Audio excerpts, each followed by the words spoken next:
আমরা আজকে এসেছি পদ্মা নদী সংলগ্ন Padma river view hotel and রিসোর্টে। তো এখানে আপনারা দেখতে পাচ্ছেন আমি চিকেন তান্দুরি আর চিকেন গ্রিল যেটাই বলি না কেন, এটা হচ্ছে ব্রয়লার মিট খাচ্ছি। আমাদের দেশে এখনো প্রচলিত আছে যে এই ব্রয়লার মিট আমাদের স্বাস্থ্যের জন্য ঝুঁকি। এটা আসলে একটা হলুদ সাংবাদিকতার প্রভাব। এই ব্রয়লার মিট আমাদের স্বাস্থ্যের জন্য খুবই উপকারী, কারণ ব্রয়লারের মাংস আমরা খেয়ে থাকি 35 থেকে 40 দিনে।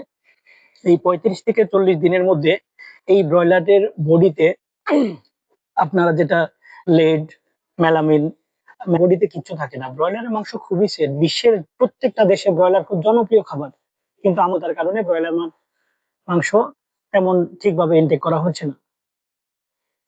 ফসফরাস, একজন রেজিস্টার্ড ডাক্তার হিসেবে আমার মেসেজ হচ্ছে যে আপনারা নিশ্চিন্তে নিয়মিত ব্রয়লারের মাংস খান এবং প্রোটিনের অভাব পূরণ করেন। আপনারা একটা তথ্য জানেন কিনা আমার জানা নেই, এখন পর্যন্ত বাংলাদেশে 56% মহিলা এই প্রোটিনের অভাবে ভোগে।